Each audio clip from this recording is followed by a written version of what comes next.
너희는 너희가 하나님의 성전인 것과 하나님의 성령이 너희 안에 계시는 것을 알지 못하느냐? 누구든지 하나님의 성전을 더럽히면 하나님이 그 사람을 멸하시리라. 하나님의 성전은 거룩하니 너희도 그러하니라. 오늘은 대림절 세 번째 주일입니다. 오늘 저는 성탄절의 성령님, 성탄절의 성령님에 대해서 함께 은혜를 나누고자 합니다. 성탄절에 성경을 보니까 성령 하나님의 권능을 기록해 놓으셨습니다. 예수님께서 이 세상에 오실 때 사람의 몸을 입으시고 동정녀의 몸에 잉태하셨는데 그 모든 과정에 누가 개입하시고 역사하셨느냐? 성령 하나님께서 행하셨다 기록하고 있습니다. 하나님께서는 성탄절에 성령님의 이 권능을 기록하심으로 성령님이 우리 가운데 임재하고 계시는 그 성령님의 존재에 대해서 우리가 기억하고 성탄절을 맞이하기를 원하신 것입니다. 왜 그러셨을까요? 왜 성탄절에 하나님께서는 성령님을 기억하게 하신 걸까요? 우리가 맨 처음 성경을 펼쳐서 읽을 때에 창세기는 영원하신 하나님의 신성과 권능에 대하여 선포하고 있습니다. 하나님의 말씀이 얼마나 능력이 있는지 없는 것은 있게 하시고 있는 것은 더 좋게 만드시는 그 말씀의 권능에 대하여 성경 창세기 1장에는 기록하고 있습니다. 우리가 성경을 맨 처음 펼칠 때에 성경의 첫 장은 말씀의 위대함에 대해서 선포하며 그 말씀 앞에 온 우주 만물이 무릎을 꿇는 모습을 보여주고 있는 것입니다. 근데 놀랍게도 그 다음에 성경을 펼쳐서 읽어보면 하나님의 이 위대한 말씀을 헌신짝처럼 버리는 사람의 모습이 기록되어져 있습니다. 저는 창세기를 읽으면서 하나님께서 만물을 창조하신 이 사건보다도 더 충격적이고 더 믿어지지 못했던 것은 하나님의 말씀 앞에 온 우주가 순종하였는데 먼지보다도 못한 이 존재가 어떻게 하나님의 이 말씀을 무시할 수 있을까? 이 사실이었습니다. 여러분이 창세기 1장을 읽으면서 이 창세기를 통해서 여러분에게 던져진 이 질문, 아니 어떻게 사람이 하나님의 말씀을 이렇게 무시하나? 누가 하나님의 이 말씀을 그러면 순종할 수 있을까? 성경이 던져지는 이 질문을 받았다고 한다면 성탄절 못지않게 이 대림절 기간이 얼마나 소중하고 얼마나 귀한 것인가를 여러분들이 스스로 알게 될 것입니다. 왜냐하면 누가 하나님의 말씀을 지킬 수 있을까에 대한 답이 이 대림절 기간 동안에 우리가 얻을 수 있기 때문입니다. 여러분 생각해 보십시오. 이 하나님의 말씀을 제일 처음에 거부하였던 이 아담이 어떤 사람이었습니까? 아담은 지금까지 이 지구상에 존재했던 그 누구보다도 가장 많은 재산을 소유하고 있었던 거부였고 그 어떤 현인보다도 많은 지식을 소유하고 있었던 사람이었습니다. 아담은 아시다시피 흙으로 지음을 받았습니다. 그리고 하나님께서 그 흙으로 지음받은 몸에 숨을 불어넣으심으로 생명이 되었는데 이 생명은 히브리어로 푸시케, 혼이라고 말합니다. 그러니까 사람은 이 몸뚱아리와 이 정신 상태로 하나님께서 만들어 놓으셨던 것입니다. 이 혼이 거하는 몸을 가진 이 아담, 이 사람은 어떤 생활을 했느냐 하면 몸이 전혀 불편하지 않는, 몸이 생활하는데 부족함이 없이 완벽하게 조성된 에덴 동산에서 생활을 했습니다. 몸뚱아리가 움직이는데 조금 더 스트레스가 존재하지 않는 그 장소에서 생활을 했습니다. 또한 그의 정신은 어떻습니까? 그가 외로움, 정신적인 고독, 외로움, 쓸쓸함 이런 것을 느끼고 있을 때에 본인보다도 먼저 하나님께서 아시고 그의 정서적인 문제를 하나님께서 채워주셨습니다. 그래서 하와를 그에게 아내로 주셨던 거죠. 이뿐만이 아닙니다. 아담은 몸과 정신으로 하나님을 만나고 하나님을 사귀기까지 했습니다. 그래서 성경에 보면 아담아 내가 어디 있느냐 하시면서 아담을 만나기 위하여 서늘할 때에 에덴 동산을 찾아오시는 하나님의 모습을 기록하고 있습니다. 즉 아담은 조금도 부족함이 없는 이 환경 가운데서, 그리고 정신적으로 충만하게 사랑받고 있는 정서적인 만족감 속에서 영이신 하나님까지 대면하고 사귀었던 사람이었던 것입니다. 얼마나 대단한 존재입니까? 그의 지적 능력은 창의적이었고, 그리고 모든 만물들의 특성에 따라서 이름을 지어주었을 뿐만 아니라 자기가 지어준 모든 만물들의 이름을 기억할 정도로 총명한 존재였습니다. 더더군다나 그에게는 정서적인 사랑받음에 완벽한 상태에 있었고, 하나님과 사귀는 엄청난 지위를 그가 누리고 있었습니다. 이런 사람인데 하나님께서 그에게 말씀하신 말씀 하나, 선악과 먹지 말라, 그 말씀을 지켜내지를 못했습니다. 하나님의 말씀을 들었고 하나님을 지키라고 명령받았고, 죽으면 이 선악과 먹으면 죽는다는 설명까지도 자세하게 들었으면서도 아담은 하나님의 말씀을 지켜내지를 못했습니다. 성경은 이 사건을 통하여 저와 여러분에게 질문을 던지는 겁니다. 그러면 누가 하나님의 말씀을 지킬 수 있느냐는 것입니다. 최상의 환경과 최고의 대우를 받은 아담이 하나님의 말씀을 지키지 못했는데 누가 하나님의 말씀을 지킬 수 있습니까? 부족함 없는 환경에서 정서적인 만족감 속에서 그렇게 생활하고 있던 아담이 하나님의 말씀을 지키지 못했다면, 먹고 사는 문제에 쫓기고 직장 잃느냐는 촉박한 상황에서 누가 하나님의 말씀에 순종할 수 있단 말입니까? 성경이 여러분에게 던지는 이 질문을 아무도 피할 수 없습니다. 이 질문을 피하면 우리는 영이신 하나님을 만날 수 없습니다. 하나님의 얼굴을 대면하고 본 아담, 하나님의 음성을 직접 들었던 이 아담도 하나님 말씀 한 가지 지켜 행하지 못했다면 하나님의 음성을 듣지 못한 우리가 어떻게 하나님의 말씀에 순종할 수 있겠습니까? 그러면 자유의지, 내 마음대로 하면 하나님의 말씀대로 살아갈 수 있을까? 가나안 땅에 7 족속이 살고 있었습니다. 하나님께서는 가나안 땅 살고 있던 7 족속에게 자유의지를 주었습니다. 너희들 마음껏 살아봐라. 마음껏 하고 싶은 대로 살아가봐라. 자유를 주었습니다. 근데 세월이 흐를수록 이 가나안 족속은 그들이 서로 아끼고 유해 주었던 그 사랑이 육신의 쾌락이 전부인 양 변질되기 시작했습니다. 서로의 있는 모습을 보면서 기뻐하고 웃었던 그들의 웃음은 상대방의 실수와 그리고 어리석음을 보고 조롱하고 비웃는 웃음으로 그렇게 채워지기 시작했습니다. 다른 사람을 돕는 그 기쁨을 누렸던 사람들이 다른 사람을 짓누르고 다른 사람의 경쟁에서 올라서고 다른 사람보다 더 많은 것을 소유한 그 소유함에서 오는 그 기쁨으로 변질되기 시작했습니다. 나눔은 욕심으로 바뀌어진 지가 오래였죠.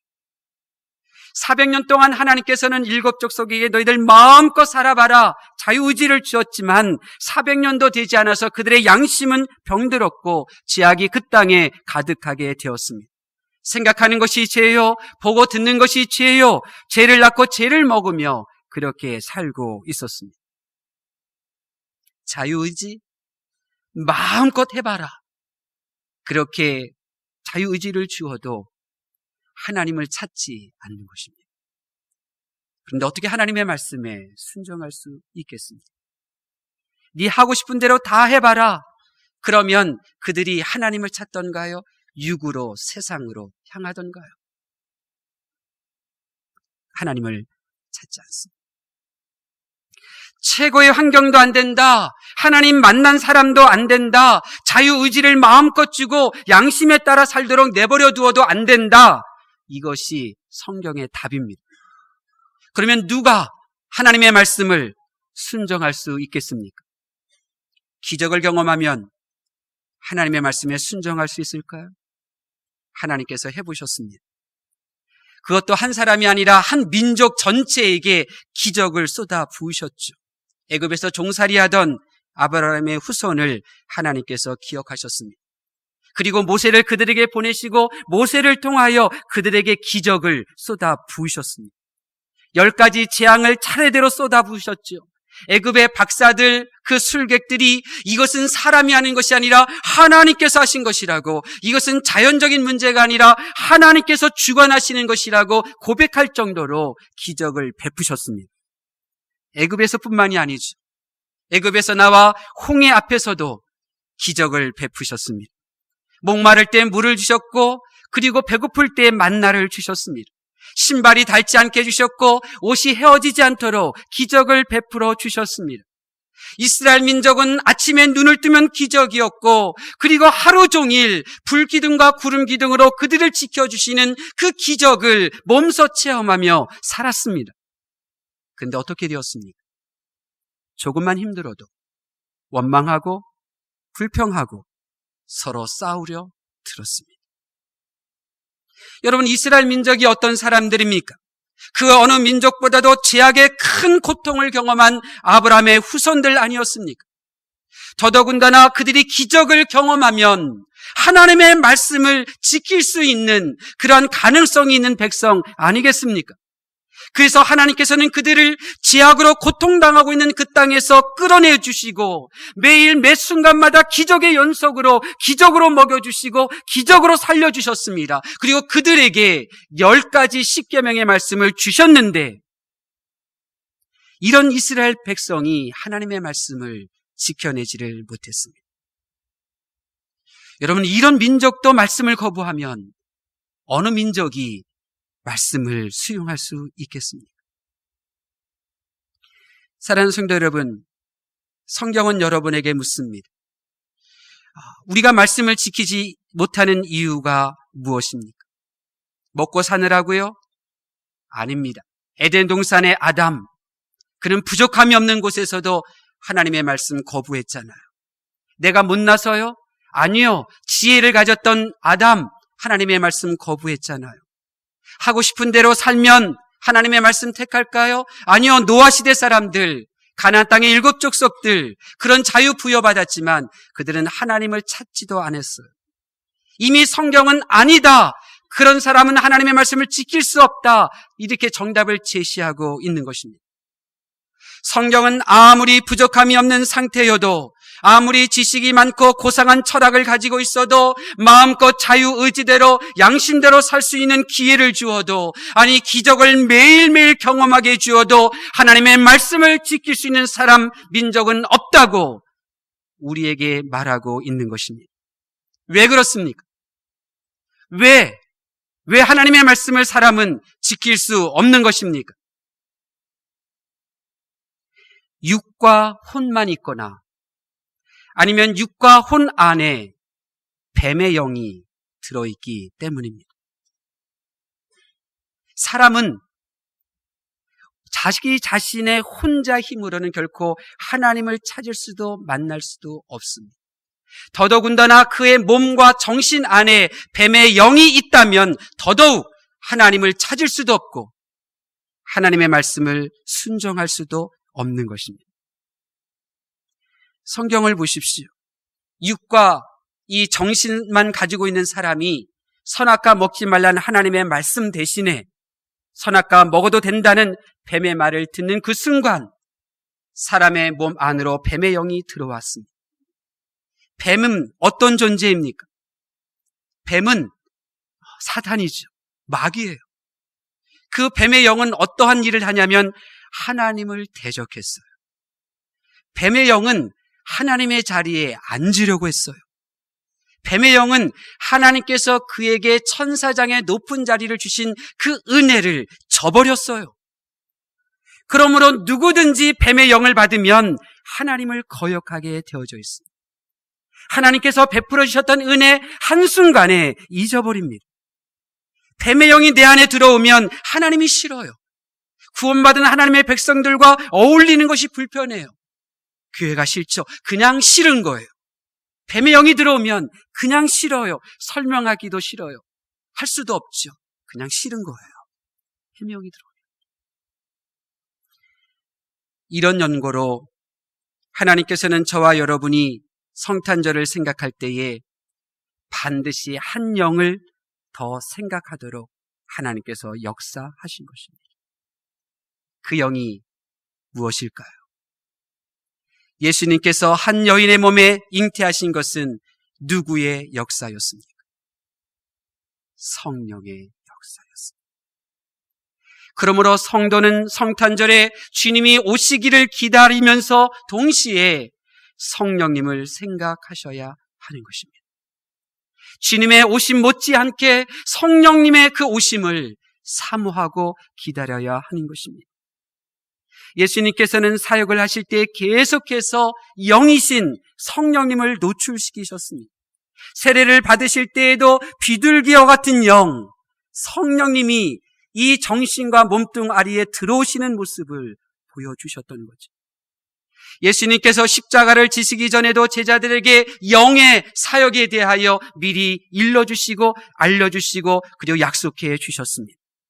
부활하신 후에 제자들에게 나타나 숨을 불어넣어 주셨는데 그 숨은 루아흐, 영이었습니다. 영이었습니다. 하나님께서는 사람을 몸과 정신으로 창조하셨는데 예수님께서는 몸과 영으로는, 몸과 정신으로는 하나님의 말씀을 지킬 수 없고 또 그 몸과 정신 안에 뱀의 영이 들어와 하나님을 대적하니 그 사람들이 불쌍히 여기셔서 우리 안에 영, 성령님을 보내주시기 위하여 예수님께서 이 땅에 오신 것입니다. 정신과 몸으로는 하나님을 찾을 수 없습니다. 정신과 몸으로는 왜 술, 담배 하는 것이 나쁜지 스스로 깨달을 수 없습니다. 정신과 우리 몸으로는 자기 재능과 그리고 자기 의욕, 열정으로 그렇게 하나님을 섬기기 때문에 결코 영이신 하나님께서 음양하시는 예배 올려드릴 수 없는 것입니다. 더더군다나 그 안에 뱀의 영이 있다면 어떻게 하나님의 말씀에 순종할 수 있겠습니까? 그래서 우리에게 하나님의 영이 필요하기에 성탄절에 성령 하나님의 역사심에 대해서 하나님께서 우리들에게 보여주신 것입니다. 성경에 언약이라는 단어가 있습니다. 언약은 히브리어로 브리트라고 말합니다.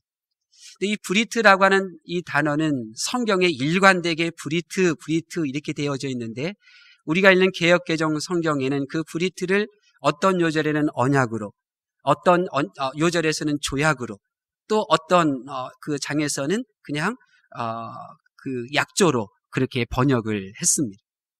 왜 그러냐면 언약은 두 종류다 이렇게 보았기 때문에 그렇습니다.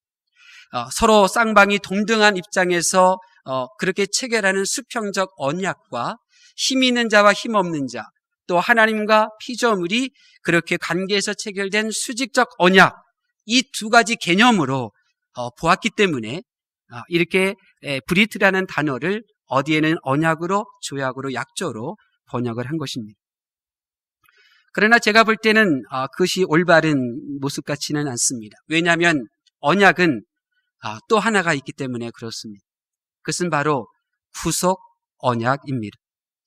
이 구속 언약을 설명하는 데에는 시간도 짧을 뿐만 아니라 인간의 언어로 표현하는 데 많은 한계가 있습니다. 표현은 부족할 수 있어도 구속 언약은 이런 것입니다. 영원 안에서 성부와 성자와 성령이신 하나님께서 서로 세우신 언약, 이것이 바로 구속 언약입니다. 즉 성부 하나님께서는 사람들에게 사랑을 보이셨는데 어떤 사랑을 보이셨느냐면 택함 받은 자들의 구속자가 되도록 성자를 보내주시겠다고 약속을 하셨습니다. 그리고 성부 하나님께서는 성자 예수님께 구속을 위한 조건, 곧 십자가에서 피 흘려 죽어야 하는 조건을 요구하셨고 예수님은 그 요구에 동의를 하셨습니다. 그리고 성령 하나님께서는 성자 예수님의 이 십자가 구속 사역을 택함받은 성도들에게 적용해 나가시는 것입니다. 그 결과가 어떻게 되었느냐면 성부 하나님, 사랑의 하나님은 약속대로 거역한 이 죄 지은 인간들을 구원하기 위하여 성자이신 예수님을 보내주셨습니다. 그리고 성자이신 예수님은 그 죄인들의 구원의 조건을 십자가에서 완벽하게 충족시켜 주심으로 죄인의 죄를 다 사해 주셨습니다. 그리고 그 제사함 받은 그 성도들 안에 성령 하나님께서 오시어 그 사람의 몸을 성전 삼아 주신 것입니다. 히브리어로 성전은 두 단어가 있습니다. 건물을 뜻하는 히에론과 이 내 몸을 성전 삼았을 때의 성전을 뜻하는 나오스라고 하는 단어죠. 오늘 본문에 바울 사도가 말하고 있는 이 성전은 건물 성전을 말하는 것이 아니라 제사함 받아 내 안에 거주하고 계시는 그 성령의 그 전을 의미하는 나오스라는 단어를 사용하고 있는 것입니다. 그러니까 교회는 이런 것입니다. 예수님의 그 보혈로 제사함 받은 성도, 그 성도의 몸에 성령 하나님께서 임하셔서 내 몸을 성전 삼으심을 고백한 그 성도들이 모여서 이 건물인 교회를 세우고 이 건물인 교회에서 사역하면서 복음을 이 세상에 전하는 것입니다. 그런데 오늘 본문의 고린도 교회는 지금 어떤 상황이냐면 이 우선순위, 순서가 지금 뒤바뀌게 된 것입니다. 처음에는 고린도 교회도 주님의 보혈로 제사함 받아 성령님께서 내 몸을 성전 삼은 그 고백한 성도들이 모여 고린도 교회를 세우고 고린도 교회를 섬기고 있었습니다. 그런데 시간이 흘러 그 교회를 통하여 예수님을 믿는 이들이 들어오기 시작했는데 그들은 건물이 교회인 줄로 착각하고 있었던 것입니다.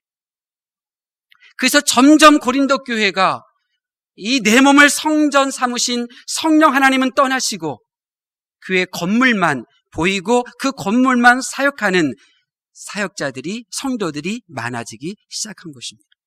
그래서 그 교회가 지금 어떻게 되었느냐면 서로 분열하고 서로 다투고 서로 시기하고 서로 협력할 줄 모르고 그리고 한 가지를 바라보며 함께 도울 줄 모르고 전체를 볼 줄 모르고 자기 혼자만 바라보는 그런 교회가 되고 있는 것입니다.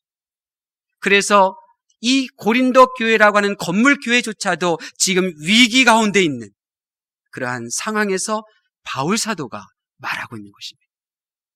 바울 사도는 눈에 보이는 건물 교회에 대한 사역자의 자세에 대해서 설명하기 전에 먼저 성령님께서 나의 몸을 성전 삼으신 그 성전이 지금 무너졌음을 먼저 보여주고 있는 것입니다. 하나님의 말씀을 경청하는 성도 여러분, 우리에게는 북악교회라고 하는 이 건물인 교회 휘오스와 내 몸 성전인 나오스, 이 두 교회가 있어야 합니다. 그런데 어떤 성도는 성령님께서 내 성전 삼은 이 내 몸 성전은 완전히 무너지고 해파되었는데 건물인 교회를 섬기면서 자기가 구원받은 양 착각하고 있습니다. 여러분에게 묻겠습니다. 여러분에게는 성령님께서 성전 삼으신 그 성전이 지금 세워져 있습니까? 아니면 건물 성전인 북악교회만 나오고 계십니까? 지금 고린도 교회 성도들은 건물 성전을 열심을 다해 섬기고 있습니다. 열심을 다하여 섬기고 있습니다. 그런데 그들의 문제는 성령이 거하시는 내 몸 교회가 파괴되어 있는 상태로 건물인 교회를 지금 사랑하고 있고 건물인 교회를 향한 열심을 가지고 신앙생활하고 있다는 것입니다.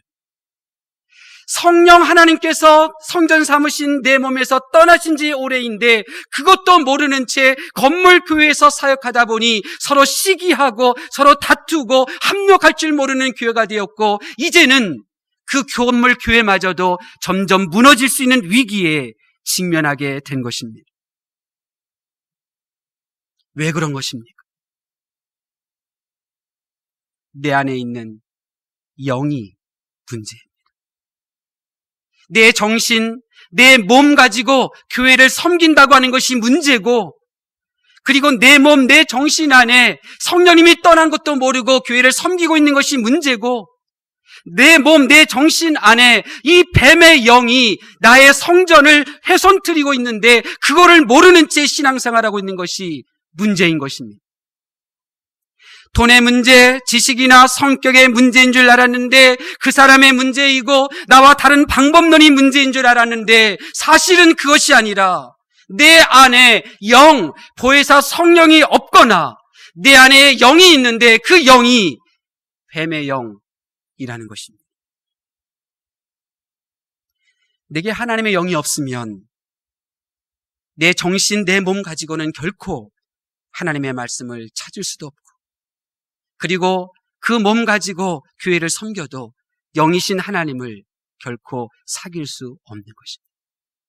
더더군다나 내 안에 뱀의 영의 영향을 받고 있다면 끊임없이 하나님을 대적하는 것입니다.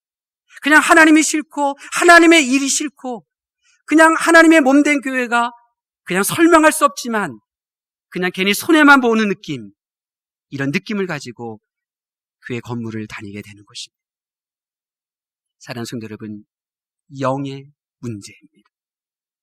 내 안에 하나님의 영이 계시지 않는 것이 문제이고 내 안에 뱀의 영이 있기 때문에 어려움을 겪고 있는 것입니다. 뱀의 영은요, 너무나 간교합니다. 그래서 건물 교회를 먼저 공격하기 전에 각 성도들의 마음속에 있는 성전, 성령님께서 성전 삼으신 그 성전을 먼저 훼손시킵니다. 먼저 파괴해요. 왜요? 내 성령님이 거하시는 내 안의 성전이 파괴되면 눈에 보이는 건물, 이 교회 생활은 형식적으로 되어가게 되고 결국 그 교회 건물이 그냥 교회에서 영향력 없이 사라지는 것은 저절로 되어지는 일이기 때문에 그런 것입니다. 헌신자도 충성자도 점점 사라지게 되어져 있습니다. 가만히 내버려둬도. 하나님의 말씀을 경청하는 성도 여러분, 내가 하나님의 말씀이 즐겁지도 않고 교회 일이 부담된다면 그 이유가 환경의 문제도 그 사람의 문제도 아니라 내 안의 영의 문제라는 사실을 아셨다면 이제 어떻게 신앙생활을 해야 되겠습니까? 힘을 다하여 내 안에 성령님을 모셔드리고 성령님을 여러분의 마음속에 초청하고 성령 하나님을 간절히 사모하셔야 하는 것입니다. 이번 성탄절을 맞이하면서 여러분 그 어느 때보다도 성령 하나님을 사모하실 수 있기를 바랍니다. 나는 하나님을 사랑합니다. 그러나 내 정신으로 하나님을 사랑하고 있는 거예요. 내 안에 있는 그 영이 내 정신과 몸을 사로잡고 붙잡고 나를 위하여 십자가에 못 박히신 주님이 나의 인생을 붙잡고 주님을 사랑해야 되는데 나의 인격이 주님을 사랑하고 있는 거예요. 그런 신앙생활로는 결코 하나님의 몸된 교회를 세울 수가 없는 것입니다. 여러분이 성령 하나님을 정말로 마음속에 모셔드린다면 그 성령 하나님께서 여러분에게 최우선적으로 하시는 일이 있습니다. 예레미야 31장 33절에 곧 내가 나의 법을 그들의 속에 두며 그들의 마음에 기록하여 나는 그들의 하나님이 되고 그들은 내 백성이 될 것이라. 예레미야 선지자는 고백하기를 내가 성령님을 모셔드리게 되면 성령 하나님께서 내 안에 들어오셔서 하시는 일이 있는데 하나님의 말씀, 하나님의 그 법을 내 속에 두시고 또 하나님의 말씀, 하나님의 그 법을 내 마음 신비에 기록해 놓으신다는 것입니다. 성령 하나님께서는 내 안에 하나님과 예수님의 말씀을 새겨 놓으시는 것입니다. 그래서 내가 유혹 가운데 노출되었을 때, 내가 이익 가운데, 제약 가운데 노출되었을 때 내 신비에 새겨진 그 말씀이 기억나게 되어 그 모든 유혹과 죄를 무찌르고 하나님의 말씀에 순종하며 신앙생활할 수 있게 되는 것입니다. 하나님께서는 성령 하나님 없는 몸뚱아리 정신으로는 아무리 정신력이 강하고 지식이 넘치고 물질에 부족함이 없는 삶을 살고 정서적으로 많은 사랑을 받았다 할지라도 결코 하나님의 말씀대로 살지 못함을 아셨습니다. 그래서 우리에게 성령님을 보내주시는 것입니다. 성령으로 충만한 예수님께서는 하나님의 말씀에 예하고 아니오함이 없었습니다. 성령 하나님께서는 하나님의 말씀, 예수님의 말씀을 내 마음속에 새기기를 원하고 계시는 것입니다. 성령 하나님께서 내 마음에 기록하신 그 말씀은 그 누구도, 그 어떤 존재도, 그 어떤 곳으로도 결코 내 마음 바깥으로 옮길 수가 없는 것입니다. 성령님께서는 다윗의 마음에 하나님의 말씀을 새겨 두셨습니다. 시편 40편 7절에 내가 주의 뜻 행하기를 즐기오니 주의 법이 나의 심중에 있나이다. 하나님께서 다윗의 심중에 하나님의 말씀을 새겨 놓았더니 비록 사울이 그를 미워하고 비록 억울한 일 경험하고 비록 내 잘못이 아닌데도 잘못인 양 비난의 말을 들어도 하나님의 말씀을 떠나지 않고 즐겁게 믿음 생활을 했다는 것입니다. 성령 하나님께서 욥의 마음에도 하나님의 말씀을 새겨 두셨습니다. 사단이 사업을 망하게 하여 거지가 되게 하고 사단이 10명의 욥의 자녀를 하루아침에 다 죽게 만들고 심지어 사단이 욥의 몸에 질병이 생겨 잠을 못 자게 하는 고통을 주었다 할지라도 욥의 마음에 새겨진 말씀, 그 말씀을 지울 수가 없었습니다. 하나님께서 욥의 마음에 새겨놓으신 말씀이 무엇입니까? 네가 내 몸을 떠나 나를 보리라, 하나님의 말씀이었습니다. 사단이 욥의 마음에 성령 하나님께서 세우신 이 말씀, 내가 육체 가운데 살다가 이 육체가 죽어 자연으로 돌아가면 내가 하나님을 만나리라, 이 말씀을 지우지 못하니 욥은 고난을 이겨낼 수 있었고 슬픔을 이겨낼 수 있었고 수치를 견뎌내었고 결국 복을 회복할 수가 있었던 것입니다.